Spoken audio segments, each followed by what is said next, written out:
오늘 이 시간에는 세상 나라가 하나님 나라가 되고 라는 제목을 가지고 말씀 증거하도록 하겠습니다. 제목을 함께 따라하도록 하겠습니다. 세상 나라가 하나님 나라가 되고. 다시 한번요. 세상 나라가 하나님 나라가 되고. 아멘. 우리가 지금 계속해서 요한계시록 말씀을 함께 나누고 있는데, 그 가운데 이제 드디어 일곱 나팔 심판 가운데 마지막 일곱 번째 나팔이 부러지는 장면을 오늘 본문이 소개해 주고 있습니다. 그동안 여섯 번째 나팔이 부러지며 큰 심판 가운데 사람 3분의 1이 죽어 나갔는데, 그럼에도 불구하고 하나님께 돌이키지 않고 회개하지 않는 자들에 대해서 정말 이 마지막 시대의 교회가 해야 할 일이 무엇인가를 우리가 10장과 11장의 말씀을 통해서 함께 나누었습니다. 우리가 먼저 이 마지막 시대의 완고한 자들을 대하기 전에 무장해야 할 게 뭐라고 했습니까? 두루마리인 하나님의 말씀을 먹고 그 말씀으로 우리의 심령을 가득 채우는 것이 중요하다라고 말씀을 드렸고, 또한 우리에게 맡겨진 사명이 무엇이라고 했습니까? 계속적으로 하나님의 말씀과 복음을 대적하고 거부하는 자들일지라도 계속해서 주의 복음을 증거하는 것, 증인된 사명을 살아가는 것이 바로 이 땅에 세워진 교회의 사명이라고 말씀드렸어요. 그래서 참 놀라웠던 것은 그렇게 3분의 1이 죽어가는 가운데서도 돌이키지 아니하고 허탄한 것에 굴복하며 살던 사람들이 증인의 사역과 하나님의 역사로 말미암아 저들이 죽게 돌이키게 되고 궁극적으로 하나님께 영광을 돌리게 되었다라는 거예요. 여러분, 하나님께서는 지금도 여전히 믿지 않는 자들을 향해 구원의 손길을 펼치시는데, 누구를 통해서 그 일들을 하기 원하시냐면 이 자리에 있는 저와 여러분을 통해서, 이 마지막 시대의 교회를 통해서 그 일들을 감당하길 원하신다는 거예요. 그러니까 우리가 해야 할 다른 어떤 것보다 가장 중요한 것이 예수의 증인으로 살아가는 삶이다라고 말씀드렸습니다. 다시금 바라고 원하기는 주님 오실 때까지 우리 자신과 교회에 주어진 이 증인된 사명 잘 감당할 수 있는 우리 모두가 되어지기를 주님의 이름으로 간절히 축원드립니다. 그런데 이제 여섯 번째 나팔이 부러지면서 세상이 끝이 나고 하나님의 비밀이 온전히 이루어지게 되는 날이 오게 되는 것을 보게 됩니다. 여러분, 우리가 이미 10장에서 살펴봤지만 이 일곱 번째 나팔이 부러지는 때에 하나님의 비밀이 온전히 이루어지리라 라는 10장 7절의 말씀을 이미 살펴보았어요. 여기서 하나님의 비밀이라는 것은 다른 것이 아니라 예수 그리스도를 말합니다. 그분을 통해 이루어질 구원 계획이 온전히 완성되고 성취되어질 날이 오게 될 것을 말씀하고 있어요. 여러분, 세상이 쥐어주고 인간이 범죄한 이후에 곧바로 시작된 하나님의 놀라운 구원 계획이 완성되고 성취될 날이 오게 될 거라는 거예요. 언제예요? 일곱 번째 나팔이 부러지면서 시작된다는 거예요. 자, 그렇다면 구체적으로 오늘 일곱 번째 나팔이 부러질 때 어떤 일들이 일어나게 됐는지 15절 말씀 함께 읽겠습니다. 시작. 일곱째 천사가 나팔을 불매 하늘에 큰 음성들이 나서 이르되 세상 나라가 우리 주와 그의 그리스도의 나라가 되어 그가 세세토록 왕노릇 하시리로다 하니. 아멘. 일곱 번째 천사가 나팔을 불게 되자 하늘에서 큰 음성들이 들렸다라고 말합니다. 큰 음성들이라는 것은 한두 가지의 음성이 아니라는 것이죠. 이것은 분명 하늘의 천군 천사들이 함께 선포하며 외치고 있는 소리예요. 뭐라고 외칩니까? 그들이 외쳤던 내용이 무엇이에요? 세상 나라가 주와 그의 그리스도의 나라가 될 것이다 라고 말합니다. 한마디로 세상 나라가 하나님 나라가 되어질 것이고 하나님께서 세세토록 왕노릇 하실 것을 선포하셨어요. 이 선포가 얼마나 위대하고 높고 감격스러운 선포인지 하나님의 보좌 앞에 둘러 앉아있는 24장로들이 여러분 어떻게 반응한 줄 아십니까? 그들이 그 자신의 앉아있던 보좌에서 내려와 엎드려 땅에 얼굴을 대고 살아계신 하나님 앞에 감사의 찬송을 올려드리는 모습을 보게 돼요. 여러분, 여기 24장로들은 우리가 계시록 4장에서 이미 살펴본 것처럼 신구약의 하나님의 백성들의 대표로서 교회를 상징한다라고 말씀을 드렸어요. 이들이 자신들이 할 수 있는 최고의 경의를 표하면서 하나님께 감사를 드리고 있는 장면이 바로 7번째 나팔이 부러지면서 나오게 된 이 장면이에요. 여러분 가운데 핸델의 메시아 곡을 들어보신 분이 계실 거예요. 들어보신 분 계시죠? 네, 그 전곡은 아마 아닐지. 전곡은 연주된 데만 한 2시간 반이 넘게 되어지고, 그 가운데 아마 여러분이 들은 것은 가장 유명한 할렐루야 코러스를 아마 들었을 것이에요. 제가 이제 대학교 때였던 것 같아요. 네, 그 찬양 성가 합창단에 참석해서 관람한 적이 있었는데, 그때 마지막 곡이 이 할렐루야 찬양이었습니다. 이 할렐루야 찬양이 딱 선포돼 이렇게 찬양을 하는데 사람들이 일어나더라고요. 그래서 이 마지막 곡이라 이제 끝났구나 하고 일어나는구나 해가지고 저도 그냥 일어났죠. 근데 나중에 알고 보니까 이 할렐루야 찬양이 불려질 때마다 모든 사람들이 일어나서 이렇게 함께 그 찬양을 듣는다라는 얘기를 들었어요. 그래서 제가 유래를 한번 찾아봤더니 이게 영국의 국왕 조지 2세가 런던에서 이 메시아 곡이 연주되어질 때 듣고 있다가 이 할렐루야 찬양이 선포될 때 하나님의 그 임지함에 사로잡혀서 너무 감격스러워서 도저히 자리에 앉을 수 없어서 벌떡 일어나서 하나님께 최고의 경의를 표하면서 일어났다는 거예요. 그때 여러분, 왕이 일어났는데 나머지 객석에 있는 모든 사람들이 일어나면서 그것이 계기가 되어서 지금도 그렇게 일어나게 됐다라고 얘기하는데, 여러분 이 할렐루야, 그것을 아십니까? 할렐루야 이 찬양곡의 가사가 무엇인 줄 아세요? 바로 계시록 11장 15절의 말씀이에요. 그만큼 그들이 감격해서 이 핸델이 이것을 작곡할 때 하나님의 그 임재에 사로잡혀서 너무너무 감격 가운데 이것을 쓰면서 할렐루야를 얼마나 많이 넣는지 모릅니다.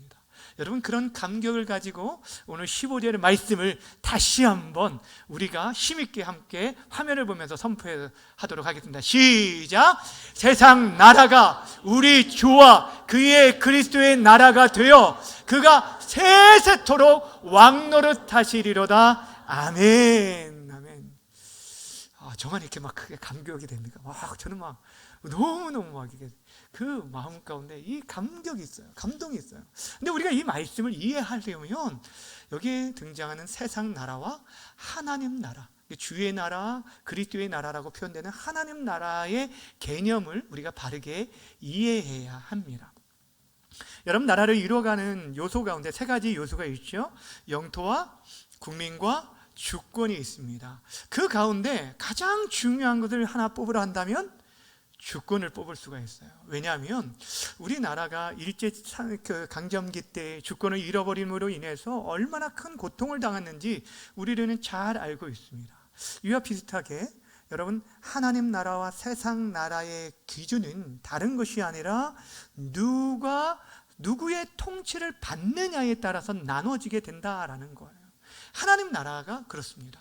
여러분, 우리가 하나님 나라, 천국 이렇게 말하면 가장 먼저 떠오르는 게 뭐냐면 죽어서 들어가는 그 공간적인 개념, 먼 미래에 우리가 들어갈 그 처소를 떠올리게 됩니다. 그렇죠? 근데 그것은 성경이 분명 우리에게 하나님 나라를 말할 때 우리가 거할 처소에 대해서도 말하고 있지만, 그러나 더 많은 부분에서, 더 넓은 의미에서 하나님 나라라는 것은 하나님의 다스림과 통치가 있는 것을 말하는 거예요. 특별히 여러분, 고대 사회는 한 나라의 임금과 왕의 통치력이 절대적이었기 때문에 그 나라라고 한다면 누구의 통치 가운데 있느냐? 통치권과 다스림과 권세 안에 있다라는 것을 말해주고 있는 거예요. 하나님의 나라는 마찬가지예요. 하나님의 다스림과 통치가 있는 것. 예수 그리스도께서 다스리는 것, 그분이 우리의 왕과 임금이 되어져서 우리를 다스리고 우리는 그분의 말씀에 순종하며 나아가는 곳, 그 모든 삶의 영역이 바로 하나님의 나라라고 말하는 거예요. 그러니까 공간적인 개념보다 통치의 개념이라고 생각을 하셔야 돼요. 자, 그렇다면 여러분 생각해 보세요. 여러분의 가정이 예수를 주로 모시고 내가 주인이 아니라 그분이 우리의 주인 되시고 우리의 가정의 호주가 되셔서 우리가 그분의 가르침과 가치와 말씀에 순종하며 따라간다라고 한다면 그 가정은 세상 나라예요? 하나님 나라예요? 하나님 나라가 되는 거예요. 그런데 우리가 죄송하지만 교회라는 이름으로 모였다 할지라도 우리 가운데 예수가 우리의 주와 왕과 통치자가 되지 못하고 목사나 어떤 영향력 있는 사람이 교회의 주인 노릇하게 되어진다면 더 이상 그들이 교회라는 이름을 가지고 있다 할지라도 그것은 하나님의 나라가 아니라 세상 나라가 된다는 거예요. 무슨 말씀인지 아시겠어요? 그러니까 하나님 나라와 세상 나라의 구분은 누구의 다스림과 통치를 받느냐에 결정되어진다는 거예요. 한 가지 예를 들어보면 여러분 우리 교회 근처에 무슨 부대가 있어요? 예, 미군 부대가 있습니다. 여러분 미군 부대가 차지하고 있는 이 부지가 굉장히 넓은 거 아시나요? 예, 근데 이곳은 엄연히 대한민국 영토입니다. 미국 땅은 아니에요. 대한민국 영토예요. 그런데 그곳이 한국의 영토임에도 불구하고 우리가 소파 협정에 의해서 그곳을 잠시 미군에 대여를 하고 그 그들의 자치권을 그들에게 부여했기 때문에 그 공간은 한국의 법이 아니라 미국 법이 다스리고 통치를 합니다. 무슨 말인지 아시겠어요? 행정구역상도 그들의 편의를 위해서 평택시로 두지 않고 미국의 캘리포니아 주의 주소를 쓰고 있는 것을 보게 돼요. 무슨 말이냐면 지금 이 미군 비지는 분명 한국의 영토이지만 그것은 어떻다고요? 누구의 법에 따라 있다고요? 예, 한국 법이 아니라 미국 법의 통제를 받는 곳이어서 한국 안에 있는 미국이라고 보통 얘기를 하는 것입니다. 마찬가지예요. 여러분 원래 이 세상 모두는 누구의 나라였어요? 하나님의 나라였어요. 그런데 아담과 하와의 범죄로 인해서 죄와 사단이 이 세상에 왕노릇하기 시작을 하였습니다. 하나님께서 잠시 세상에 이 사단의 내어줌으로 말미암아 세상의 주관자가 지금 눈에 보이지 않는 악한 영들, 마귀가 세상의 주관자라고 성경은 말하고 있어요. 근데 원래는 그 모든 것까지도 사실 하나님의 통치 아래에 있어요. 그래서 하나님께서 우리 에베소서에 보면 우리가 진짜 대적해야 할 것이 무엇인지 이렇게 말합니다. 에베소서 6장 12절 말씀 함께 읽겠습니다. 시작. 혈과 육을 상대하는 것이 아니요 통치자들과 권세들과 이 어둠의 세상 주관자들과 하늘에 있는 악의 영들을 상대함이라. 아멘. 한마디로 지금 이 세상이 누가 지배하고 있다고요? 세상의 주관자된 사단, 이 사단의 권세 아래에 있어서 세상 나라라 보통 우리가 부르게 되어집니다. 그런데 일곱째 나팔이 불어지면서 이 세상 나라가 누구의 나라가 된다고요? 하나님 나라가 된다라고 말씀해주고 있다라는 것입니다. 우리 주와 그리스도의 나라가 되어진다. 하나님을 인정치 아니하고 오히려 믿는 자들을 박해하고 하나님 앞에 살지 아니하는, 하나님의 말씀을 따라 살지 않는 죄악으로 가득한 이 나라, 세상 나라가 이제 이 세상의 진정한 왕이요 임금이요 주인 되신 하나님의 다스림과 통치 안에 있게 되어지는 나라, 하나님을 인정하고 그분을 높이고 찬양하며 예배하는 나라가 오게 될 것을 말씀하고 있어요. 더 이상 죄와 악이 이 땅을 지배할 수 없는, 모든 악이 심판을 받고 하나님의 의가 온전히 이루어지게 되는 하나님의 나라가 올 것을 성경은 말씀해 주고 있습니다. 사도 바울은 이 하나님의 나라에 대해서 한마디로 이렇게 표현하기도 했습니다. 로마서 14장 17절 시작. 하나님의 나라는 먹는 것과 마시는 것이 아니요 오직 성령 안에 있는 의와 평강과 희락이라. 아멘. 여러분이 지금 불의한 세대에 살고 있어요. 목소리 큰 사람이, 권력이 있고 힘 있는 사람들이 지배하는 그런 세대에 정말 억울함 가운데 살아가고 있습니다. 여러분, 평화가 깨어지고 기쁨을 찾기 어려운 이 시대이지만 그때에는 완전한 하나님의 공예가 이 땅에 이루어지고 하나님의 평강과 하나님의 기쁨이 우리에게 임하게 될 것을 말씀해 주고 있는 것입니다. 여러분은 그러한 나라는요, 오직 예수 그리스도께서 우리의 왕과 임금이 되어 다스릴 때만 가능한 것이에요. 근데 그 나라가 사실 예수님이 이 땅에 오심으로 인해서 이미 임하였다라고 성경은 말하고 있어요. 그러나 아직은 완성되어지지 않았다라는 거예요. 여러분, 그렇다면 언제 그 나라가 완성된다고 말합니까? 오늘 말씀처럼 7번째 나팔이 부러지는 때라고 말을 하고 있는데, 성경 다른 곳에서는 그날을 뭐라고 말하냐면 우리 주님이 이 땅에 다시 오시는 재림의 날에 그 일이 이루어질 것을 말씀해 주고 있습니다. 성경 곳곳에서 말씀하는데 두 곳을 찾아볼게요. 마태복음 24장 30절과 31절입니다. 시작. 그때에 하늘에서 보이겠고 그때 땅의 모든 족속들이 통곡하며 그 인자가 구름을 타고 능력과 큰 영광으로 오는 것을 보리라. 그가 그 나팔 소리와 함께 천사들을 보내리니 그들이 그의 택한 자들을 하늘 이 끝에서 저 끝까지 사방에서 모이리라. 아멘. 마태복음 24장은 예수님께서 그의 제자들에게 마지막 때에 있을 일에 대한 내용들을 말씀해 주었어요. 그 가운데 우리 주님께서 인자가 구름을 타고 영광 가운데 오며 온 세상을 심판할 날이 있을 것이다 라고 그들에게 말씀해 주었어요.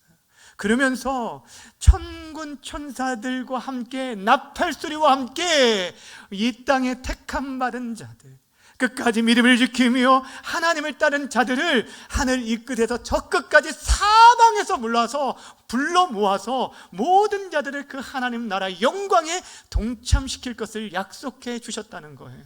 하나님의 나팔이 부러질 때 그때 임하게 될 것을 말씀합니다. 데살로니가 4장 16절 동일한 말씀인데 함께 읽습니다. 시작. 주께서 호령과 천사장의 소리와 하나님의 나팔 소리로 진히 하늘로부터 뭐 하신다고요? 강림하시리니. 아멘. 여러분, 하나님의 나팔 소리와 함께 우리 앞에서 찬양했죠? 하나님의 나팔 소리, 천지 진동할 때 예수 영광 중에 구름 타시고 이 땅에 오실 거라는 거. 여러분, 우리가 그날을 바라보며 살아가는 거예요.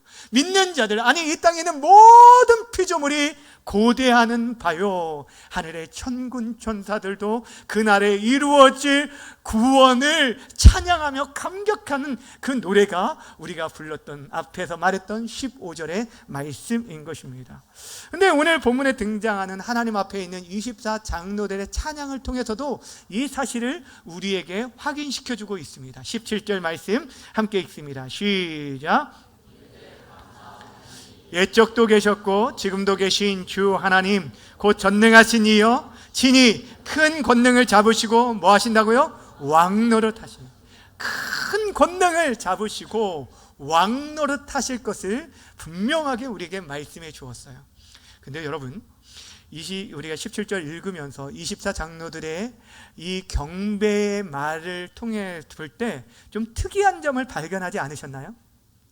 좀 이상한 점을 발견하지 않으셨나요? 발견을 못할 수도 있습니다. 네. 오늘 본문에 자세히 보면 옛적도 계시고 지금도 계신 주 하나님 전능하신 이라고 하나님에 대해서 표현하고 있어요. 그런데 여러분, 옛적에도 계셨다라는 것은 과거를 말합니다. 지금도 계신다라는 것은 현재를 말합니다.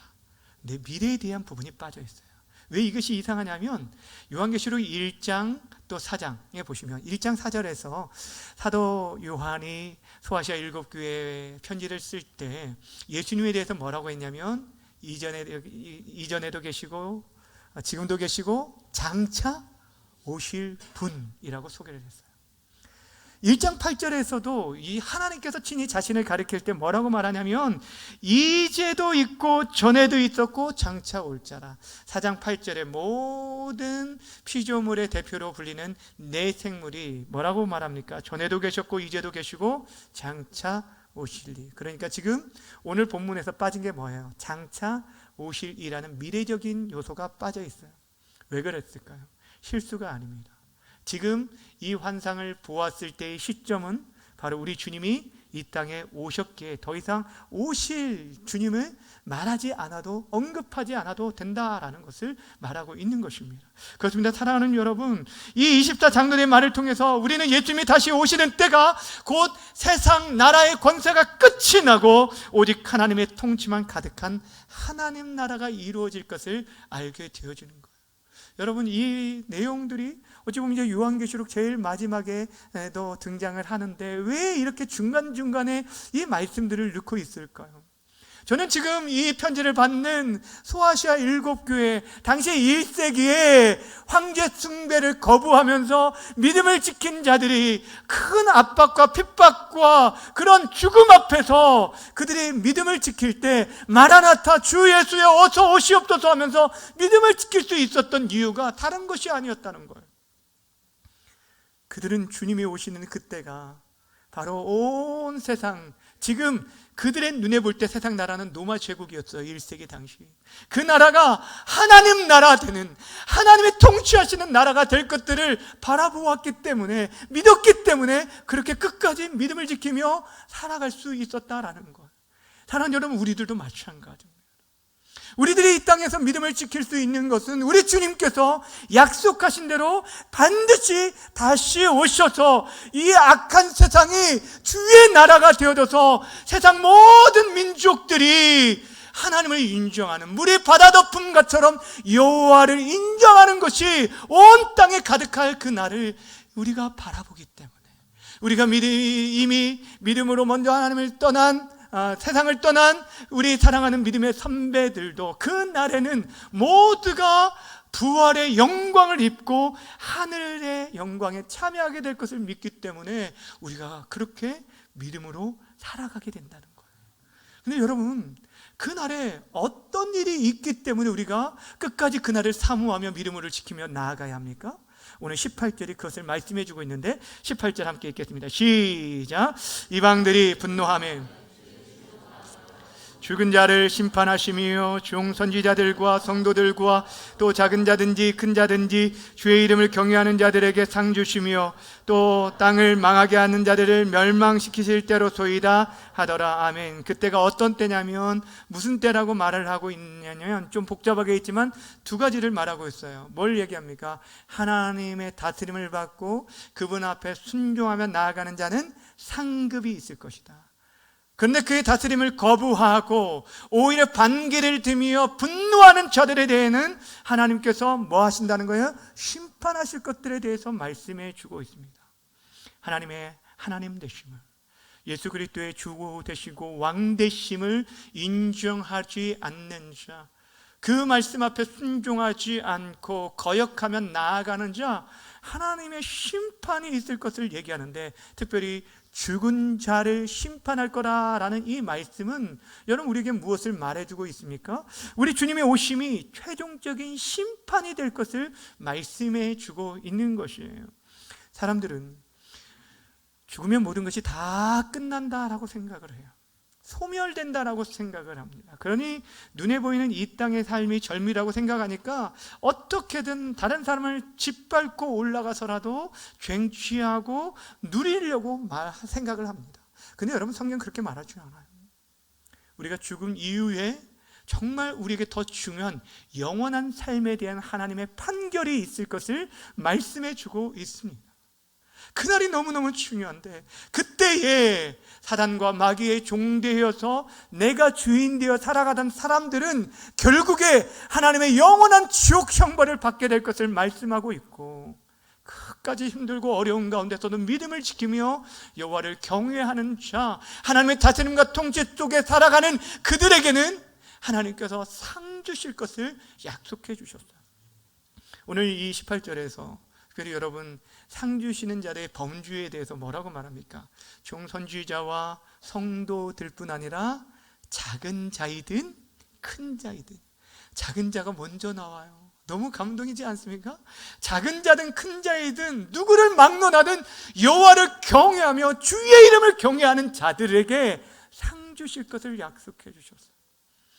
세상은 1등만 기억합니다. 큰 자에 대해서만 관심을 갖습니다. 그러나 하나님께서는 우리들이 얼마나 많은 일들을 했는지, 얼마나 많은 것을 가지고 누렸는지를 가지고 우리를 평가하지 않아요. 그 사람들이 우리를 알아주는지 그것이 문제가 아니라 내가 정말 진실하게 사람들이 보든 보이지 않든 이름도 없이 빛도 없이 정말 주의 이름을 경외하며 살아가는 사람, 하나님을 사랑하며 주의 이름 앞에 하나님 앞에 겸손하고 거룩하고 경외하며 살아가는 자들에게 복 주실 것을 말씀해 주셨어요. 우리가 신앙생활하는 거 사실 어떻게 보면 상 주실 하나님을 바라보며 살아가는 것이 신앙생활이에요. 그래서 성경은 뭐라고 말합니까? 히브리서 기자가 히브리서 11장 6절에서 뭐라고 했어요? 믿음이 없이는 하나님을 기쁘시게 못하나니 하나님께 나아가는 자는 두 가지를 믿어야 한다고 했어요. 화면 보세요. 뭐라고 말합니까? 하나님께 나아가는 자는 그가 계신 것과 그가 자기를 찾는 자에게 뭐를 주신다고요? 상 주시는 이심을 믿어야 한다라고 말하고 있어요. 하나님이 살아계실 뿐 아니라 그분을 찾는 자에게, 그분을 의지하는 자에게, 그분을 경외하며 그분의 말씀을 쫓아 순종하며 나아가는 자에게 상 주실 걸 믿으라는 거예요. 그 상을 사실 우리들이 어떻게 헤아릴 수 있겠습니까? 우리가 상상할 수도 없는 그런 상이 예비되어 있는데, 이 상이 어떤 상일까에 대해서 어떤 목사님이 이렇게 표현을 해 주었어요. 제가 그대로 한번 읽을 테니까 한번 잘 들어보세요. 그 상이 보통 상이겠습니까? 무지무지 구하고, 무지무지 좋고, 무지무지 복되고, 무지무지 영광스러운 것이 분명합니다. 육체에 속한 우리들은 헤아릴 수 없고 제한된 우리 언어로는 설명이 불가능한 일이 기다리고 있을 것입니다. 우리가 아는 것은 그것뿐입니다. 무지라는 말을 무지 많이 사용해서 이렇게 표현했어요. 우리가 누릴 하나님을 경외하는 자들이 받을 상이 얼마나 큰지를 이렇게 말씀하고 있는 것이, 아무리 힘들고 어려워도 믿음 떠나지 아니하고 주를 경외하며 섬긴 자에게 이런 상을 약속해 주셨다라는 것이에요. 자, 그렇다면 이 땅에 살아가는 저와 여러분들이 이 마지막 시대를 어떻게 살아가야 할 것인가? 우리가 눈에 보이는 것은 여러분 악과 죄가 가득한 그런 세상 나라의 한복판에 우리가 살아가고 있습니다. 그럼에도 불구하고 우리는 그 안에서도 여전히 하나님 나라를 누리며 살아가는 자가 되어야 한다는 거예요. 하나님이 눈에 보이는 세상의 권력과 힘이 아니라 보이지 않지만 이 세상의 진정한 주인 되신 하나님을 인정하고 그분의 다스림과 통치를 받고 그분을 높이며 그분을 인정하며 그분의 백성답게 살아가는 삶, 이것이 바로 우리 믿는 자들의 삶이 되어야 돼요. 그 일들을 우리가 주님 오실 때까지 계속적으로 유지하기 위해서 필요한 게 있어요. 하나님의 임재를 늘 경험하면서 주의 약속의 말씀을 붙들고 살아가는 거예요. 오늘 19절이 이에 대해서 말씀해 주고 있습니다. 19절 말씀 함께 읽습니다. 시작. 이에 하늘에 있는 하나님의 성전이 열리니 성전 안에 하나님의 언약궤가 보이며 또 번개와 음성들과 우레와 지진과 큰 우박이 있더라. 아멘. 여러분, 지금 요한의 환상 가운데 하늘에 있는 무엇을 보았습니까? 하늘 성전, 하나님 나라의 성전을 보게 되어졌어요. 근데 그 성전이 열려 있어요. 여러분, 하나님의 성전은 하나님의 임재를 상징하는 것이라고 말씀드렸죠. 하나님의 임재하심, 지금 우리들이 마지막 때에 하나님 나라가 온전히 이루어질 것이지만 이 땅에 살아가면서도 늘 모든 순간에 하나님의 성전이 열려져 있어요. 하나님의 임재하심을 우리들이 모든 곳에서 경험할 수 있다는 거예요. 여러분이 있는 처소에서 예수가 주와 그리스도와 임금되심을 믿고 선포하며 그분의 말씀과 그분의 가치를 따라 살아가게 되면 그곳에서 여러분은 누구를 경험하게 하면 어떤 나라를 경험하게 된다고요? 세상 나라가 아니라 하나님 나라를 경험하게 되는 거예요. 이것을 말씀하고 있는 거예요. 하나님의 성전이 열려서 그분이 우리 가운데 늘 함께 하심을 보여주고 있을 뿐 아니라 또 한 가지 언약궤를 보여줬어요. 언약궤는 하나님의 말씀을 상징합니다. 하나님께서 그의 백성에게 하신 그 모든 언약의 말씀을 온전히 이루시고 성취해 주실 것을 말씀하고 있어요. 그러니 우리가 이 마지막 시대에 정말 붙들 것은 다른 게 아니라 영원히 변하지 않는 하나님의 약속의 말씀이라는 거예요. 그분이 반드시 오실 것이고 택한 백성들을 모아주실 뿐 아니라 그 마지막 날에 우리가 하늘의 영광 가운데 우리의 모든 눈물을 닦아주시고 우리의 슬픔과 아픔들을 걷어가 주시고 하늘의 그 풍성한 은혜 가운데 하나님과 함께 영원히 왕노릇하게 될 것을 우리에게 약속해 주셨어요. 그 약속의 말씀을 붙들고 살아갈 것을 말씀해 주고 있는 것입니다. 여러분, 세상의 한복판에 사는데 성경에 보면 그 세상 한복판에서도 하나님 나라를 추구하며 살아갔던 수많은 믿음의 선배들을 소개하는데 그 중에 대표적인 인물이 바로 다니엘입니다. 여러분, 다니엘 잘 아시죠? 이 다니엘 때에 이스라엘 나라가 바벨론 침공에 의해서 멸망하게 되어졌고 이 다니엘은 바벨론의 포로로 끌려가게 되었어요. 여러분, 포로 생활을 한다는 것이 얼마나 힘든 생활인지 우리가 당해보지 않지만 생각만 해도 잘 알 수 있을 거예요. 그런데 그곳에서 다니엘은 어떤 삶을 살았습니까? 그날의 눈에 보이는 바벨론의 신과 그 나라의 가치를 따라 살지 않았어요. 왕이 주는 풍성한 그 산의 진미도 그 거부하면서 오히려 채소를 먹었던 것은, 그가 뜻을 정한 것은 눈에 보이는 그 바벨론 세상 이방신이 아니라 보이지 않지만 진정한 왕 대신 하나님을 내가 섬기겠다라고 결단을 했어요. 그래서 하루에 매일 3번씩 예루살렘을 향한 창문을 열고 하나님 앞에 기도하는 삶을 살았어요. 그런데 그를 모함하며 그를 넘어뜨리려는 음모를 꾸민 그런 다른 신하들이 어떤 법을 통과시키게 되냐면 한 달 동안 왕 외에 다른 어떤 신에게라도 절하거나 기도하는 자는 뭐 하겠다는 거예요? 사자굴에 던져 넣겠다라는 거예요. 근데 그것이 공포된 것을 알았음에도 불구하고 여러분, 다니엘은 그것에 굴복하지 않았어요. 눈에 보이는 그 큰 권세 앞에 자신을 죽이려고 오가면은 그 무서운 위협 앞에 굴복하지 않고 눈에 보이지 않지만 하나님을 경외함으로 그는 끝까지 하나님을 신뢰하며 기도하며 나아갔어요. 그 결과 사자굴에 던져지지 않으면 좋겠지만 사자굴에 던져지게 되었어요. 그러나 그 위에 하나님을 경외한 자를 하나님께서 어떻게 지켜 보호해 줬는지. 근데 그때에 이때 당시의 왕이었던 다리오 왕이 다니엘을 사자굴에 던진 그 다음날 그 굴 앞에서 다니엘이 살았는지 죽었는지를 알지 못하는 상황에서 이러한 말을 합니다. 함께 읽어볼까요? 다니엘 6장 20절입니다. 시작. 다니엘이 든 굴에 가까이 살아계시는 하나님의 종 다니엘아, 내가 항상 섬기는 내 하나님이 사자들에게서 능히 너를 구원하셨느냐 하니라. 아멘. 다리오 왕은 사실 이 다니엘을 굉장히 아꼈거든요. 그런데 여러분, 이때 왕이 다니엘에게 뭐라고 말하냐면 이런 얘기를 해요. 내가 항상 섬기는 내 하나님이. 이방 왕의 눈에 보아도 다니엘이 어떻다는 거예요? 누구랑 늘 함께 했어요? 누구를 섬겼다고요? 하나님을 섬겼어요. 상황과 환경이 주어질 때만이 아니에요. 적당히 타협하고 기회가 될 때만 하나님을 섬긴 것이 아니었다는 거예요. 그는 자신의 생명의 위협이 닥친 순간에도 변함없이 하나님을 섬긴 그런 모습을 보였어요. 그것을 이방 왕도 알았어요. 사랑하는 여러분, 하나님을 경외한다라는 것이 바로 이것이에요. 누가 우리를 보고 있든 보고 있지 않든 우리의 진정한 주인 되신 분이 누구인지를 선포하며 살아가는 자는 하나님을 두렵고 떨림으로 섬기게 돼요. 이것이 하나님을 경외하는 삶이에요.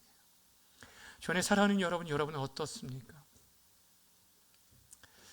우리들이 말로 하나님 경외한다라고 말을 하지만 정말 하나님 경외하며 살아가는 것 참 쉽지가 않습니다. 앞에 서 있는 목사도 마찬가지. 여러분은 지금 어떤 나라에 속해 살아가고 있는지 한번 보세요. 세상 나라에 속해 살아가고 있는지, 세상의 가치, 물질 만능주의와 세속주의와 이기주의와 음란과 거짓된 이 세상에 적당히 타협하며 살아가고 있는지, 아니면 끝까지 신실하신 하나님을, 그 약속을 믿고 경외함으로 그렇게 하나님 나라에 속해 살아가고 있는지 돌아보시길 바랍니다. 여러분, 우리 주님 반드시 다시 오실 것입니다. 그때 우리가 행한 대로 심판한다고 말씀하셨는데 어떤 자에게 상 주신다고요? 작은 자인지 큰 자인지 주의 이름을 뭐하는 자요? 경외하는 자. 여러분, 경외할 때 우리에게 나타나는 반응이 바로 예배입니다. 경외하는 자의 삶이 예배로 나타나요. 여러분이 주일에 이렇게 나와서 예배하는 건 너무너무 귀하지만 여러분의 모든 삶이 하나님이 받으실 만한 거룩한 예배가 되어줘야 돼요. 이것이 경외하는 자의 삶인 것입니다. 또한 그 말씀을 귀히 여기고 그 말씀을 지켜 순종하게 되어주는 것. 정말 바라고 원하는 것은 우리 사랑하는 성도님들이 이 땅에, 이 세상이 지배하는 그런 거대한 그 세상 속에서 정말 믿음으로 살아가는 것이 힘들고 어렵다 할지라도 이미 승리하신 우리 주님께서 걸어가셨던 그 길, 믿음의 길, 십자가의 길, 의의 길을 따라 걸어가면서 여러분들이 여호와를 경외하며 섬기며 정말 하나님이 기뻐하시는 하나님의 나라를 경험하며 살아가는 우리 모두가 되어지기를 바랍니다. 하나님 살아계십니다. 그분을 왕과 임금으로, 우리 주님이 우리 인생의 주인 되심으로 섬김으로 말미암아 여러분이 어느 곳에 가든지 하나님의 나라가 확정되어지고 우리 주님께서 이 땅에 다시 오시는 날, 하나님 나라가 완성되어지는 그날, 우리 모두가 한 사람도 빠짐없이 그 나라에 함께 참여하는 귀한 은혜가 있기를 주님의 이름으로 간절히 축원합니다. 이 시간 우리 함께 찬양하며 나가도록 할 텐데 찬송가 438장 찬양하고 기도하도록 하겠습니다. 이 찬양 가사에 보면은 3절에 높은 산이 거친 들이 초막이나 궁궐이나 내 주 예수 모신 곳이 그 어디나 어디라고요? 하나님 나라다. 정말 그 은혜를 경험해야 돼요.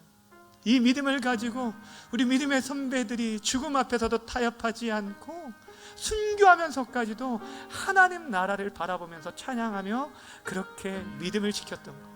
우리가 이 어려운 시대에 살아가고 있는데 그렇게 믿음을 지킬 수 있도록 하나님 나라를 경험하며 살 수 있게 해달라고 기도하는 마음으로 우리 함께 찬양하며 나아가겠습니다. 내 영혼이 은총 입어, 내 영혼이 은총 입어 주한 죄짐 벗고 보니 슬픔 많은 이 세상도 천국으로 화도다. 할렐루야 찬양하세. 내 모든 죄 사함받고 주 예수와 동행하니 그 어디나 하늘나라 주의 얼굴 뵙기 전에 멀리 뵈던 하늘나라 멀리 뵈던 하늘나라 내 마음속에 이루어지 날로 날로 가깝도다. 날로 날로 가깝도다. 할렐루야 찬양하세. 내 모든 죄 사함받고 주 예수와 동행하니 그 어디나 하늘나라 높은 산이 거친 들이 조막이나 궁궐이나 내 주 예수 모신 곳이 그 어디나 하늘나라 할렐루야 찬양하세 내 모든 죄 사함받고 주 예수와 동행하니 그 어디나 할렐루야 찬양하세 할렐루야 찬양하세 내 모든 죄 사함받고 주 예수와 동행하니 그 어디나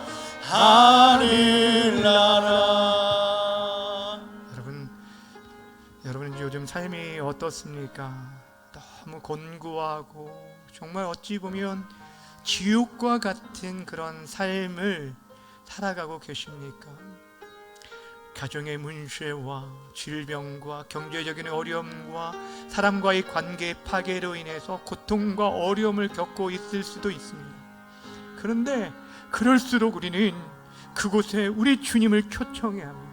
하나님, 우리 가정을 다스려 주시고 우리 사랑하는 자녀들을 다스려 주시고 우리 교회 공동체와 이 민족을 다스려 주시고 하나님 나라를 경험할 수 있도록 도와주옵소서. 우리의 마음만큼이라도 이 하나님 나라를 잃어버리지 않고 살아갈 수 있도록 도와주옵소서. 우리 주여 한번 부르고 함께 기도하며 나아갑니다.